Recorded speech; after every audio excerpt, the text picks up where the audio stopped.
Oh, excuse me. Hi, how are you? Hey, how's it going? I'm a TV presenter. I'm wondering if I can do an interview with you because you look quite interesting. What do you think? What would you like to interview me about? Well, what are you interested in?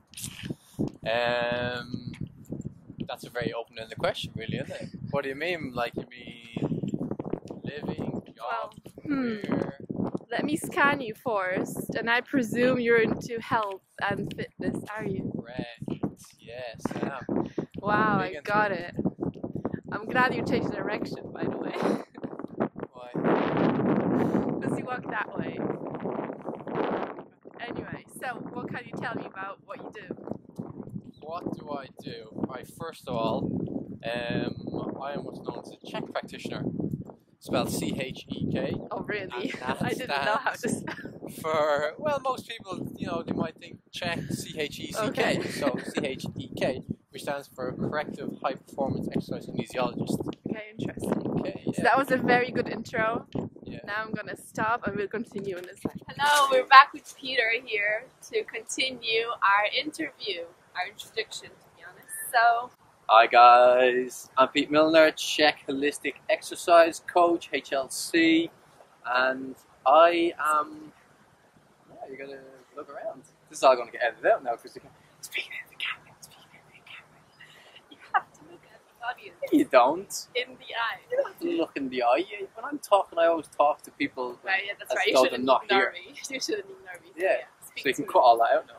No, it's gonna be there. Why would I cut it out? You People can need to know that you're not experienced in doing interviews. I'm not It's his experienced in first doing interview interviews. ever. Not my first interview ever.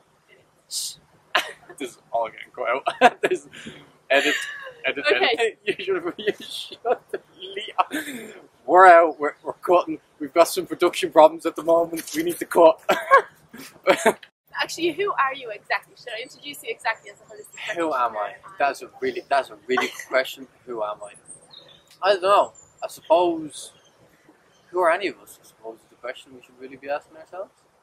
I would like to consider myself a guy of the world. That's what I'd like to consider That's myself. a big I'd like picture, to. though. Yeah, it is a big picture. I'd like to view myself as someone who likes to live life to the fullest. Lives life. Be like God. Wait, there's only one of you, there's only one of me. We're all unique. We all have a unique purpose. We're all here for a reason.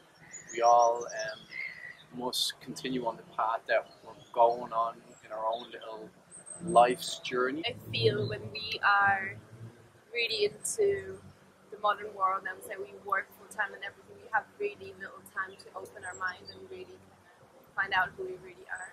Mm. If you know what I mean? Because we keep on surrounded by work, deadlines, and everything. It's Yeah. hard to start being creative. Well, that is a major problem nowadays in today's society is stress and the fact that people stress so much about money and finances and relationships and what they're going to do in life and where they're going, and people get stuck in ruts and stressed over working, and then someone like me or you comes along and says, guys, you need to relax and not get so stressed, but then they stress and they worry about the fact that they're getting stressed and worried, and then they worry about the fact that they're worried about the fact that they're worried about the fact that they're stressed, and then it just keeps going on. Stress. You try not to worry. You can always stress manage. You can always relieve it. I mean, one of the best ways I do it is I spend time in nature, like we are here now, and I meditate, and I work at what I love doing, and I train people, and I run a network marketing company with my boy Andy Mills, and we love what we do, and helping people is one of my passions in life. That's what I want to do. That's why I've joined you guys as well. And that's why Claudia's on board as well. Yeah. We have good core values as well. That's what I believe. The core values is very important. So what about that little thought that all of us have in our mind, that little voice, as some people relate to it? Anything your mind kind of talks to you about, should you always listen to everything, or should you be very skeptical? There's always a voice inside your head, they say, or your heart, and it's always to distinguish which one is talking to you. It is extremely hard to try and harness in on the voice of reason and the one that makes more sense. You should always listen to what your body's telling you as well. So yes, how you feel, your emotions, how you react to the thought or the idea that you have.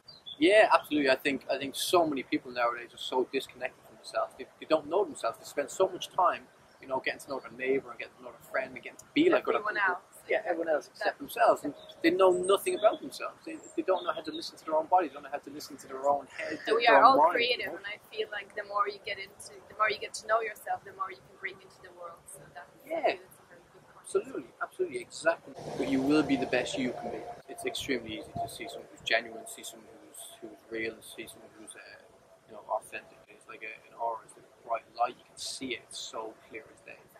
And the more you're in touch with yourself, the more you'll be able to see that in other people.